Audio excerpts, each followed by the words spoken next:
اچھا آپ یہ بتا دیں نا قیامت کب آئے گی. بار بار ایک ہی سوال ریپیٹ کیا جاتا تھا, قرآن نے اسی سوال کو ریپیٹ کیا. قرآن کہتا ہے یسألونک, پھر یہ لوگ آپ سے پوچھتے ہیں عن الساعہ, قیامت کے بارے میں, ایان مرساہا, وہ کب آئے گی, قل, اے نبی آپ ان سے کہہ دیجئے, انما علمھا عند ربی, اس کا علم صرف اور صرف, انما کا معنی صرف اور صرف, عند ربی, میرے رب کے پاس ہے. اصل میں مشرکین یہ اس لیے پوچھتے تھے کہ آپ کو جب ٹائم نہیں پتا قیامت کا, تو اس کا مطلب آپ کو قیامت کے بارے میں نالج ہی نہیں ہے, اور آپ جو یہ دعویٰ کر رہے ہیں نا قیامت آئے گی, یہ دعویٰ ہی غلط ہے.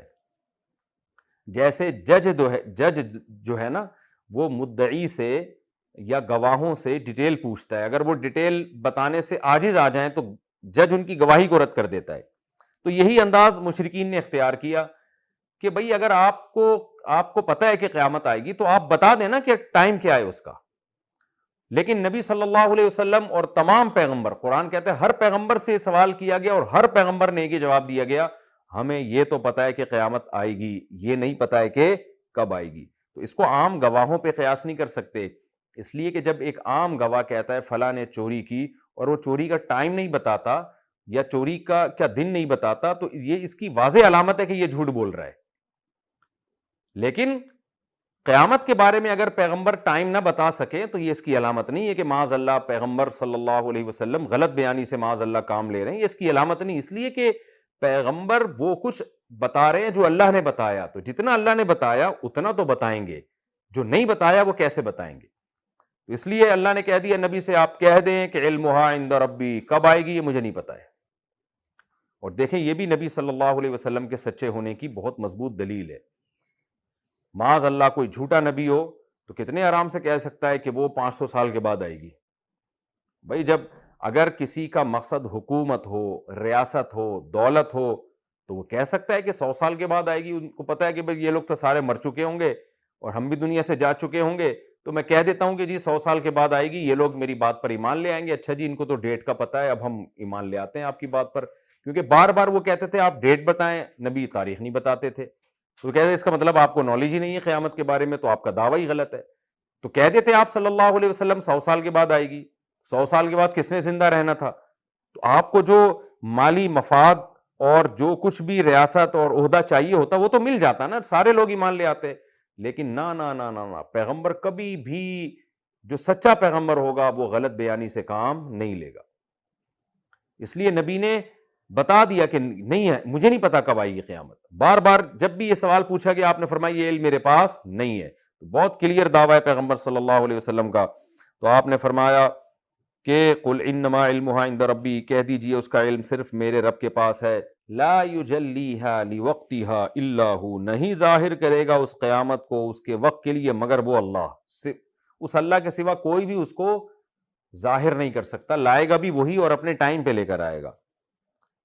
ثقلت فی السماوات والارض, آسمانوں اور زمینوں پر بہت بھاری ثابت ہوگی وہ قیامت. میں یہ تو بتا سکتا ہوں جو مجھے علم ہے کہ بہت بھاری ہوگی, وہ ٹائم مجھے معلوم نہیں ہے. قل, ہاں, لا تأتیکم الا بغتا, نہیں آئے گی تم پر قیامت مگر اچانک. اچانک اس لیے آئے گی کہ کسی کو بھی اللہ نے اس قیامت کے واقع ہونے کا وقت نہیں بتایا. نہ حضرت عیسیٰ علیہ السلام کو وہ وقت معلوم ہوگا جب حضرت عیسیٰ قرب قیامت میں نازل ہوں گے, نہ حضرت مہدی کو ہوگا, کسی کو بھی نہیں ہوگا. اس لیے اللہ نے فرمایا جب وہ آئے گی لا تأتیکم الا بغتا, نہیں آئے گی مگر اچانک. جیسے کہ حدیثوں میں تفسیر ہے اس کی کہ جبریل اسرافیل علیہ السلام سور پھونکنا شروع کریں گے. ابتدا میں اس کی آواز ہلکی ہوگی, پھر بڑھتی بڑھتے بڑھتے بڑھتے اتنی آواز پھیل جائے گی کہ لوگ جو ہے نا رونا چیخنا شروع کر دیں گے. اور پھر قرآن نے جو نقشہ کھینچا ہے, جنگلی جانور شہروں کی طرف بھاگ کھڑے ہوں گے, جو مائیں بچوں کو دودھ پلا رہی ہوں گی محبت سے, وہ اپنے بچوں کو بھول جائیں گی. ہر حمل والی اپنے حمل کو خوف سے گرا دے گی, اتنی تیز آواز اس کی پھیلنا شروع کرے گی. اور اس آواز کے پھیلتے پھیلتے اس کی طاقت سے پہاڑ ہلنا شروع ہو جائیں گے اور اس کائنات میں ارتعاش پیدا ہو جائے گا. اور بالآخر اور تیز آواز ہوگی جس سے حدیث قرآن میں اور احادیث میں ہے کہ پہاڑ پھر پھٹ جائیں گے اور روئی کے گالوں کی طرح اڑنا شروع ہو جائیں گے. فَيَذَرُهَا قَاعًا صَفْصَفًا, زمین کو چٹیل میدان بنا دیا جائے گا. اس لیے قرآن کہتا ہے ثقلت فی السماوات, بہت بوجھل ہوگی آسمانوں میں بھی اور زمین میں بھی. لا تاتیکم الا بغتہ، نہیں آئے گی مگر اچانک.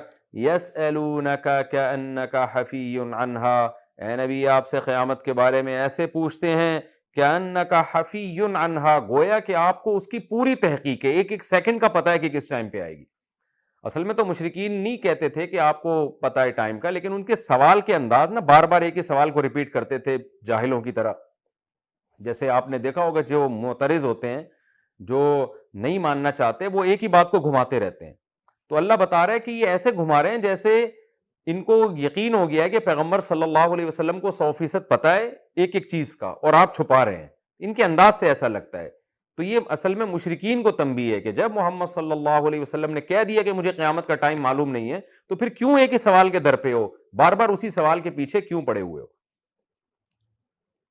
قل انما علمها عند اللہ، اے نبی کہہ دیجیے اس کا علم صرف اللہ کے پاس ہے. ولکن اکثر الناس لا يعلمون، لیکن اکثر لوگ یہ بات نہیں جانتے، تبھی بار بار اسی کے بارے میں سوال پوچھ رہے ہیں. قل، اے نبی کہہ دیجیے لا املک لنفسی نفعا ولا ضرا. اب اس کی وجہ بیان کی جا رہی ہے کہ مجھے قیامت کا علم کیوں نہیں ہے. اس کی وجہ یہ بیان کی جا رہی ہے کہ میں عالم الغیب نہیں ہوں، میں بشر ہوں، انسان ہوں.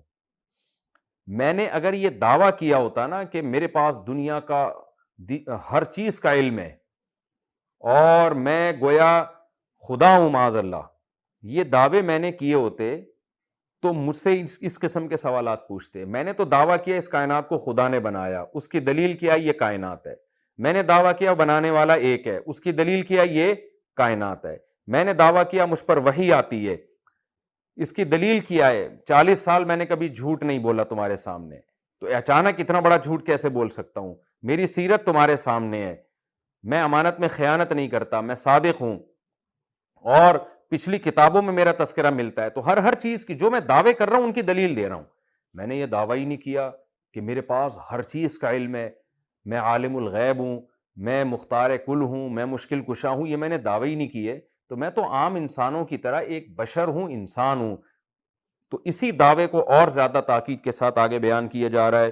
قل، اے نبی آپ ان سے کہہ دیجئے لا املک لنفسی، میں مالک نہیں ہوں اپنی ذات کے لیے، نفعا ولا ضرا، نہ کسی نقصان کا، نہ کسی نفع کا اور نہ کسی نقصان کا.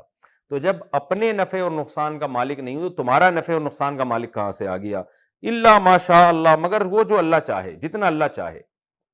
تو اللہ نے کسی کو، جیسے ہمیں بھی کچھ نفع اور نقصان کے اختیارات اللہ نے دے دی ہیں. وہ کیا ہے کہ ہمیں پیاس کے وقت پانی کی طلب ہوتی ہے، ہم پانی نہیں پئیں گے تو نقصان ہو جائے گا. اس کا اللہ نے ہمیں اختیار دیا ہے کہ آپ جاؤ بھائی کولر سے پانی نکال کے پی لو، پی لیں گے تو ہمیں فائدہ ہو جائے گا. تو اسباب کے تحت جو اختیارات آتے ہیں وہ الا ماشاء اللہ میں داخل ہے، کہ وہی اختیارات ہیں جتنے اللہ نے دیے ہوئے ہیں، جو جس کی لاجک ہے، جو اسباب کے تحت آتے ہیں. تو اس سے زیادہ مجھے اختیارات نہیں ہیں. وَلَوْ كُنْتُ أَعْلَمُ الْغَيْبَ، اور اگر میں غیب کا علم جانتا، جیسے کہ تم بار بار کہہ رہے ہو قیامت بتائیں کب آئے گی، قیامت بتائیں کب آئے گی، گویا میں نے عالم الغیب ہونے کا دعویٰ کیا ہے. تو میں غیب کا علم اگر جانتا تو کیا ہوتا؟ لَاسْتَكْثَرْتُ مِنَ الْخَيْرِ، میں بہت ساری خیریں جمع کر لیتا، یعنی ہمیشہ فائدے میں رہتا میں. وَمَا مَسَّنِيَ السُّوءُ، اور مجھے کبھی کوئی پریشانی نہ ہوتی. دیکھیں یہ کتنا زبردست اصول اور ضابطہ بیان کیا گیا ہے. جس کے پاس علم غیب ہوتا ہے نا، کہ آئندہ آنے والی کل کا پتہ چل جائے، اسے واقعی کبھی کوئی نقصان نہیں ہو سکتا. آپ نے اپنے بچے کو اسکول کی وین میں بٹھایا، اللہ نہ کرے ایکسیڈنٹ ہو گیا، بچہ مر گیا، اگر آپ کو پہلے سے پتہ ہوتا آپ وین میں نہ بٹھاتے اس کو. آپ کو پتہ ہے یہ چیز کھانے سے میں بیمار ہو جاؤں گا، آپ وہ نہ کھاتے. آپ کو پتہ ہے فلاں علاقے میں وبا آنے والی ہے، آپ نہیں جاتے. آپ کو پتہ ہے کہ میں جو ہے یہ کام کروں گا، اس کے نتیجے میں یہ نقصان ہوگا، تو آپ وہ کام نہ کرتے. آپ صلی اللہ علیہ وسلم کو غزوہ احد میں آپ کے ساتھیوں کو شکست ہوئی، جس وجہ سے شکست ہوئی، اگر نبی کو پہلے پتا ہوتا کہ اس وجہ سے ہو سکتی ہے تو وہ وجہ ہی آپ ختم کر دیتے. آپ صلی اللہ علیہ وسلم نے 70 کے قریب بڑے بڑے حفاظ صحابہ کو تبلیغ کے لیے بھیجا. جن کے پاس بھیجا وہ سارے منافق تھے، انہوں نے سب نے قتل کر دیا آپ صلی اللہ علیہ وسلم کے ساتھیوں کو، اور آپ 1 مہینہ آپ نے ان کے لیے بد دعا کی ہے. اگر آپ کو پہلے پتا ہوتا کہ یہ منافق لوگ ہیں، یہ جھوٹ بول رہے ہیں، ان کو تبلیغ کی ضرورت نہیں ہے، یہ جھوٹے بن کر آئے ہیں میرے ساتھیوں کو قتل کرنے کے لیے، تو کیا آپ صلی اللہ علیہ وسلم بھیجتے ان کو؟ تو قرآن نبی کہہ رہے ہیں کہ مجھے جو بھی تکلیفیں آئی ہیں، جو بشر کو آتی ہیں، کبھی مجھے فتح ہوتی ہے، کبھی شکست ہوتی ہے، کبھی مالی تنگی ہوتی ہے، کبھی مالی وسعت ہوتی ہے، کبھی بیماری ہوتی ہے، کبھی نہیں ہوتی۔ یہ ساری پریشانیاں جو مجھے آ رہی ہیں، یہ اسی وجہ سے آ رہی ہیں کہ مجھے کل کا پتہ نہیں ہے کہ کل کیا ہونے والا ہے۔ تو میں بھی تمہاری طرح کا انسان ہوں، تو اگر مجھے غیب کا علم ہوتا، ما مسنی السوء، کبھی پریشانی نہ ہوتی، اور ساری خیریں، خیریں کا مطلب جو بھی دنیا میں فائدے کی چیزیں ساری میرے پاس جمع ہو جاتی۔ ان انا الا نذیر، میں نہیں ہوں مگر ڈرانے والا۔ کیا مطلب؟ کہ جب غیب کا علم نہیں ہے تو پھر قیامت کا علم بھی نہیں ہے میرے پاس، مجھے نہیں پتا کل کیا ہونے والا ہے۔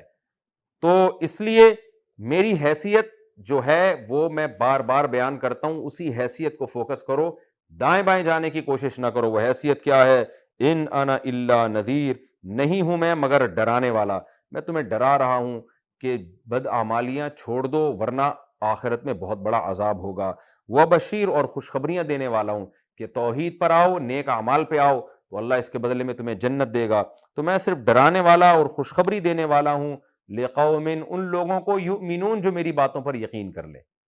اصل میں ڈرانے والے، خوشخبری دینے والے تو سب کے لیے ہیں، چاہے لوگ نبی کی بات پر یقین کریں نہ کریں، لیکن چونکہ فائدہ انہی کو ہوگا جو یقین کریں گے، اس لیے یہ لفظ کا اضافہ کر دیا گیا کہ میں حقیقت میں انہی کو ڈرا سکتا ہوں اور انہی کو خوشخبریاں دے سکتا ہوں جو میری باتوں پہ یقین کریں۔ تو میری پوزیشن یہ ہے، یہ بتانا ہے کہ تمہیں اللہ نے آخرت کے لیے پیدا کیا ہے، اچھا کرو گے آخرت میں اچھا بدلہ ملے گا، برا کرو گے آخرت میں سزا ملے گی۔ یہ میری حیثیت ہے، اور جس قسم کے بےہودہ سوال تم مجھ سے پوچھ رہے ہو وہ دعوے میں نے کیے ہی نہیں ہے کہ میں عالم الغیب ہوں اور میرے پاس اختیارات ہیں۔ تو یہ رکوع ہمارا کمپلیٹ ہوا۔ اس میں جو علمی نکات ہیں، پہلی بات تو کسی نافرمان کے پھلنے پھولنے اور اس کی دولت اور خوشحال زندگی کو دیکھ کر کبھی متاثر نہیں ہونا چاہیے۔ عین ممکن ہے اللہ کی طرف سے استدراج ہو۔ علماء نے بیان کیا ہے کہ اگر آپ کے بھی اچھے حالات آ رہے ہیں تو یہ استدراج ہے، یہ اللہ کی طرف سے نعمت ہے۔ تو اگر اس میں شکر کی توفیق مل رہی ہے، گناہوں سے بچنے کی توفیق مل رہی ہے تو یہ نعمت ہے۔ اور اگر آپ اس کی خوشحالی کی وجہ سے اور گناہوں کی طرف جا رہے ہیں، جب پیسہ نہیں تھا تو نماز پڑھتے تھے، پیسہ آیا تو نمازیں گول ہونا شروع ہو گئیں، اس کا مطلب یہ اللہ کی، یہ پیسہ نعمت نہیں ہے بلکہ یہ اللہ کی طرف سے ڈھیل ہے جس پر آخرت میں پکڑ ہوگی۔ تو ایک پوائنٹ کی بات ہمیں یہ پتہ چلی۔ دوسری بات، رسول اللہ صلی اللہ علیہ وسلم کے بارے میں قرآن نے کیسے کہا کہ تمہارے ساتھی کو، جو جن کے ساتھ تم نے وقت گزارا ہے، ان میں جنون نہیں ہے۔ تو ہم نے تو نبی کے ساتھ وقت نہیں گزارا، لیکن نبی کی تعلیمات ہمارے پاس موجود ہیں۔ ان تعلیمات کو دیکھ کر، ان حدیثوں کو دیکھ کر صاف پتہ چلتا ہے معاذ اللہ یہ کسی مجنون کی زبان سے نکلے ہوئے کلمات نہیں ہیں، یہ ایک ایسی ذات کی زبان سے نکلے ہوئے کلمات ہیں جو بہت ذہین تھے اور جنہیں اللہ نے لوگوں کی ہدایت کے لیے منتخب کیا تھا۔ تو آج نبی کی سیرت جب ہم پڑھتے ہیں، غور کرتے ہیں، تو آج بھی ہمیں یہ بات ثابت ہو جاتی ہے کہ آپ صلی اللہ علیہ وسلم مجنون نہیں تھے۔ تو اس میں ہمیں غور کرنا چاہیے۔ پھر کائنات میں غور کرنے کی فضیلت اللہ نے بیان کی ہے، اور پھر اللہ نے اس میں یہ بیان کیا کہ یہ بھی سوچا کرو کہ تمہاری موت کا وقت کہیں قریب تو نہیں آیا، تاکہ آخرت کی کچھ فکر پیدا ہو۔ اور یہ بھی بتا دیا کہ آخرت، قیامت کا یقینی علم کسی کے پاس نہیں ہے۔ علامتیں بیان کی گئی ہیں، تو کچھ لوگ کہہ رہے ہوتے ہیں 10,000 سال کے بعد قیامت آئے گی، کچھ کہہ رہے ہیں 5,000، سب فضول باتیں ہیں۔ جب نہیں بتایا تو اس کا مطلب ہمیں نہیں پتا کب آئے گی قیامت۔ علامتیں بتائی گئی ہیں، ان علامتوں سے ایک اندازہ لگایا جا سکتا ہے، لیکن وہ بھی کوئی یقینی چیز نہیں ہے کہ اس سے آپ اسپیسیفک ٹائم بتا دیں قیامت کا۔